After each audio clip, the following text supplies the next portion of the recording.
Hey yo, River. Comment if you get that reference. Hello, friends. I'm here with diary number 4. And this time I took out the papers before I got started as to not have them spilling everywhere. I'm going to read from August 18th of 2017. So, quick backstory here. Before going to the Woodstock Fruit Festival this past August, I took 2 months to travel around and stay with different friends and see people who were really important to me and see family, and I sort of took a little tour of seeing a lot of people who I'm really lucky to have in my life. And I went from California up to Seattle, stopped in St. Louis where I grew up, went out to the East Coast where I went to college, and was in Boston and New York before the festival, and then I was in New York after the festival and got to see one of my older brothers get married in Brooklyn. And then, and this was all decently recently, then hopped back across west to the country, stayed in California for a little bit, and then kept hopping west. Hop. This is the hand motion for hopping. And came out here. So, to the diary. Sitting in South Station, waiting to take a train to Penn Station, I am reminded of the anthropology store in Harvard Square where I purchased this very journal. This leather-bound reminder that I was not always who I am right now, and yet I always was her. I am constantly amazed by how much changes and how much remains the same. Same but different is really onto something. It's been a funny trip to reflect on how I got to the East Coast and how I got away from it, and I know that both were a crucial part of my journey and my development. I thought this coast was right for me because it was me. The fast pace, the love of routine and tradition for tradition's sake, the rigidity. I think I believed that moving out east would be like coming home, like stepping into myself. From where I'm sitting now, and also absolutely from where I'm sitting now, I can see how this place brought me closer to home within myself, though not without very real suffering and excessive suffering that was self-created and inflicted. The main lesson I feel I've learned from Boston is the importance of letting shit go. No thought or feeling is important enough to hold on to forever. I find it a meaningful coincidence/happening that this is the place I got a triangle tattooed in such a central location on my body. I have 2 tattoos. The first one was a little triangle on my sternum. Science nerd points, delta symbol for change. The only permanence is impermanence. The only thing that's going to stay the same is that things are going to keep changing, so let it go. Let it go. The only thing that is truly constant is change. Same but different. Annie, thoughts?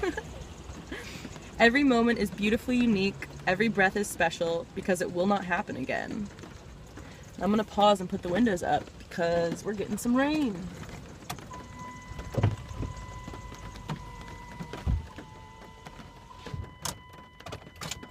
And by we, I mean I'm getting some rain here in the car. I guess I mean we, all the people who are here. Words, I'm gonna let that analysis go. Speaking of. Based on my perspective, this knowledge of change can inspire grace and gratitude, or an intense fear of scarcity. The bumps on the train, because I was getting bumpy and my writing was messy, are reminding me how much of my life I spent living in a place of fear. Making every decision based on worries of not being enough, doing enough, having enough, getting so absorbed in the feelings of others I could not set a boundary between myself and the outside world. I could not separate myself from a culture of suffering, a fear-based society that refuses to let go and move on. For someone who considers herself competent at talking and listening, I had and will always have a challenging journey with how to listen to and talk to myself. And I don't think this is an original struggle because I don't think they're original thoughts. Everything has been said and done and thought and felt before. What a magical paradox. You bet your butt, I wrote. I wrote that with an exclamation point. How do you journal? I am reminded of the David Foster Wallace words I love so dearly, my next tattoo, and I wonder what he would have to say about East Coast living. These words are, choose how you construct meaning from experience. I choose happiness. I choose peace. I choose acceptance. I choose what and who and where to let go of, and I choose when and how and why. I do not need to justify my choices or to prove myself to anybody, and the same applies from them to me. I choose to appreciate every little thing because every little thing is all there is. I choose to practice staying grateful, curious, and loving. I am a student of my breath. And then here is my name tag from checking into Woodstock. And that's many feels, if you caught that. That is what that says. And on this page, actually, which was on 8/28 of 17, which was right after the festival, I wrote, I'm laying in a very high rise at NYC, just left the Woodstock Fruit Festival yesterday, many feels, all in caps. And I wrote, what are you doing now? Which is kind of one of the themes and one of the things I want to talk about with the Humanual is, what are you doing with your time? What are you doing right now? What is your posture? What is your breathing as you're watching this video? Where are you sitting? And I wrote some themes for the show, things I wanted to come up. So I have ahimsa. We are all the same. We all the same wants and needs. We just attach different stories to the same feeling states. We're all going through the same stuff, and we kind of just act like it's different because the experience, like the circumstances are slightly different. I want to talk about my mental health, my journey, the tools I use, my history with medication, with mindfulness, with movement. Talking about nature and what natural means and how we've disconnected from that. Talking about habits and structure and change and food and plant-based for mental health, which if you watched my video about logical reasons, me asking people to eat more plants, I talk about how for me the biggest thing, the thing that's kept me eating plant-based has been the mental health benefits.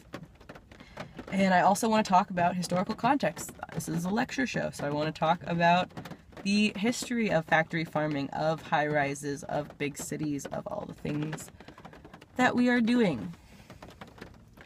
So, that was that journal entry. That's all I'd like to share about it right now. Thank you for listening. Thanks for being you.